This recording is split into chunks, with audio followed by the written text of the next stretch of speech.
The constellation of community television on the planet RMITV. And here I am in the capital, Bowmania. Welcome to our Oz Comic Con special! Oh, wow. Woo.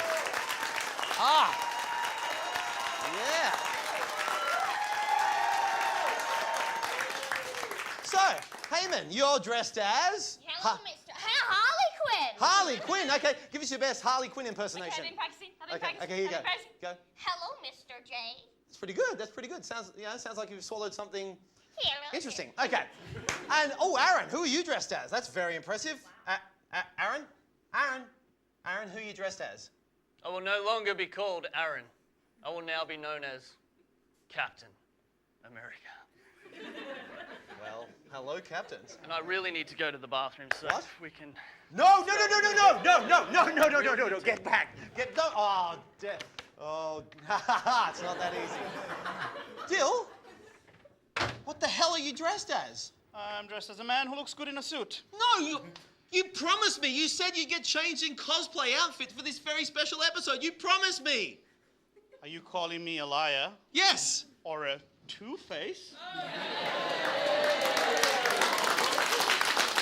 Ladies and gentlemen, tonight on the show we have right here in the studio Zoe Tuckwell-Smith plus a whole lot of Oz Comic Con. Welcome to the show!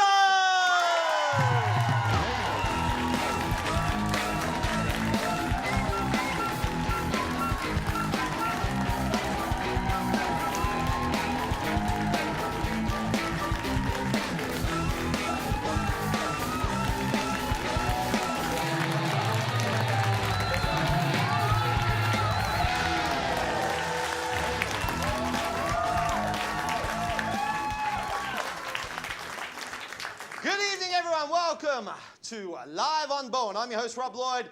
And those of you here in Melbourne might have noticed an unusually high amount of unicorns, zombies, and stormtroopers on the weekend because Melbourne hosted for the second year in a row Oz Comic Con! Now, there were a bevy of A- grade celebrities who flew all the way out from America, out of the goodness of their appearance fees. Oh. Now, there's so many pop culture events coming up, and I thought it would be a good idea for the uninitiated out there to get a bit of a user's guide, a survival tip to how to survive when you go into the nerdy world of a convention.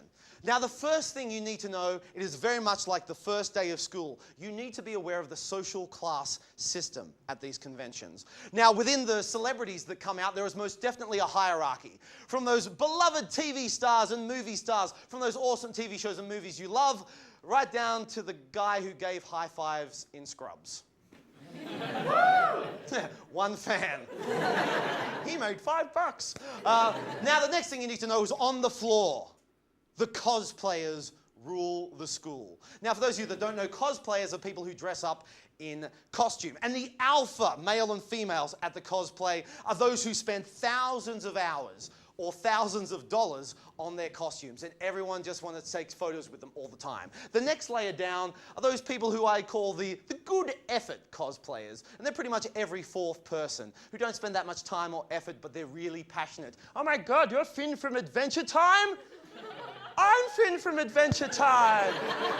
Oh, we should totally be BFFs. Shall we pop each other's back acne? Groan's as good as a laugh.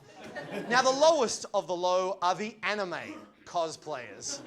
Now, these obscure freaks are so obscure that even those adults who are fluent in Klingon look down on them. But there's been a new evil force that have entered the cosplay arena to take that lowest rung. The onesie wearers.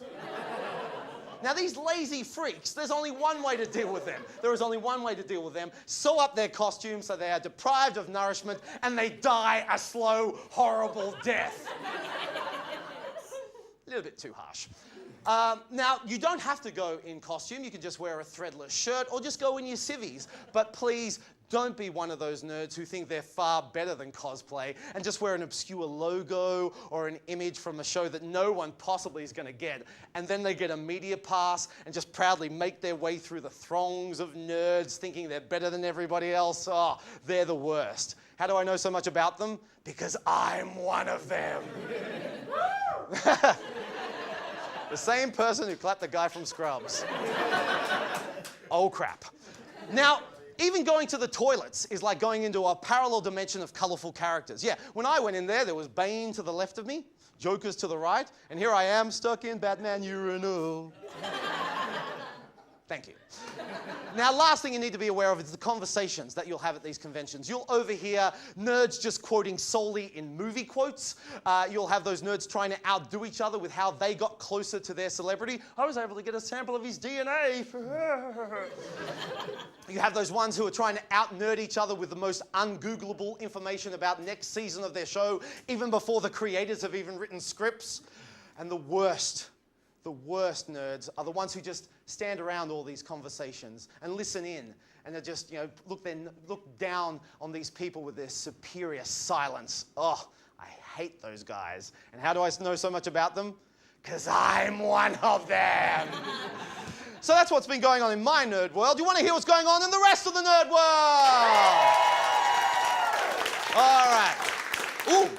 An investigation has found Australians are paying way too much for video games. Yeah, analysts predict that this could lead to the return to the once popular pastime of being outside. Hooray! Yeah, very exciting. A new Melbourne exhibition celebrates the career of the brilliant Geoffrey Rush with costumes, images, and personal items. Now, you can see his hat from Pirates of the Caribbean, his pen from Quills, ooh, and his junk from Shine. So that's lovely. Isn't that nice? PJ! Oh, David Helfcott. And finally, Melbourne was the third city to host Oz Comic Con in Australia this year, behind Perth and Adelaide. But both those cities get live on Bowen a week and a half later than Melbourne, so I think we know who's the real winner right there. Yeah. That's all the topical news! Now, ladies and gentlemen, we have got a huge show for you tonight, a massive show, and we want you to follow us online, and here's how you do it. Got something to say? Well, we're all ears. So feel free to touch base by visiting our Facebook and Twitter pages, or visit our website for more behind-the-scenes info at liveonbowen.com.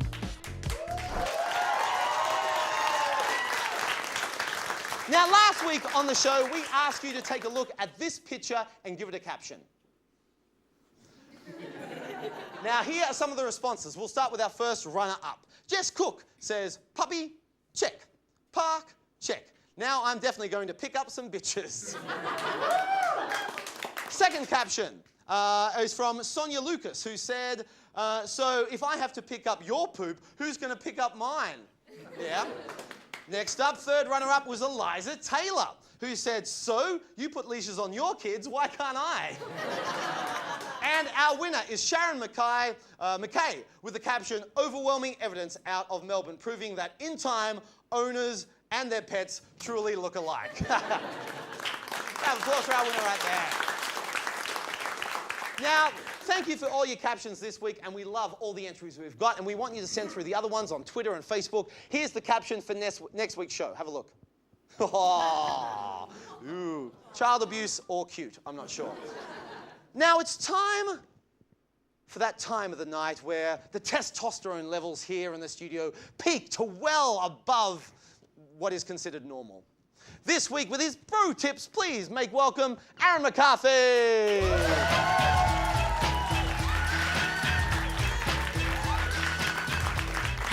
Good evening, ladies and gentlemen. Establishing your manliness and attracting a woman can be a tricky business. Or so I hear. For all you bros out there who weren't blessed with perfect hair and a butt that just won't quit, I'm here for you. Sometimes affirming your masculinity and getting the girl can mean putting the macho business aside for just a moment and proving that you're a bro who's not afraid to embrace his creative side. My personal favorite is knitting. You heard me, knitting. You can't go wrong with knitting. Knitting allows me to dress my perfect body in the custom-made clothes it deserves.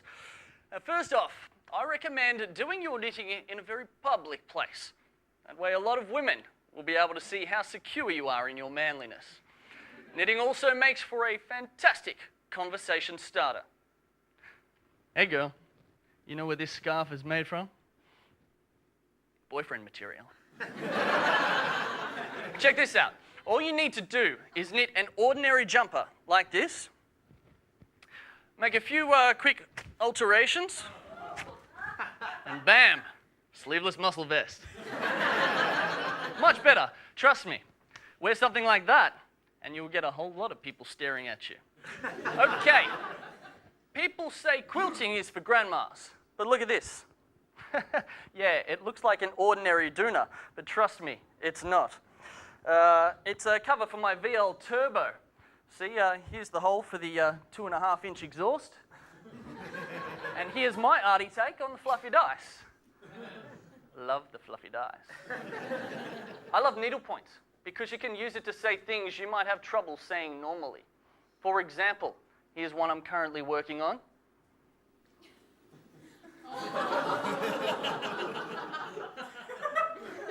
Keeping a collection of photos and mementos in a scrapbook can seem like a fairly girly hobby, but it's actually a great way to save some precious memories. Like here, I've got a photo of Legs Day at the gym. Here's a picture of Jono's Bucks night, and there's one of his eyebrows. Good times. Now, sometimes it's nice to surprise your girlfriend with something handmade. Craft gifts for that special someone to say how much you care, while also sharing something about yourself. Every bro loves his wood, and those who say they don't are lying. Making things from wood gives a bro confidence. Confidence that he can make stuff from wood. It's nice to stay up to date with modern day technology whilst keeping things rustic and cool. For example, here's an iPod. And now, here's an iPod bed. Everything looks good when it's next to your wood. Découpage. Découpage is French for gluing crap on stuff. Flower pressing is the perfect craft for a man because it's the art of taking something beautiful and delicate and crushing it. Why would you want to do that, I hear you ask? Well, have a look at this DVD. I've got some flowers on there, some pictures of baby ducks. It's a great gift idea for the mother-in-law. It's also a perfect place to hide my Blu-ray copy of Naughty Nurses 4. Now, when you want to make a special gift for that special someone, why not put two of the things she loves most together? Here we have a decoupage and her favorite lingerie. Hard as a rock. You said you wanted more support, honey. You're welcome. Class dismissed. Aaron McCarthy! We'll be right back after this break. This is Live on Bowen!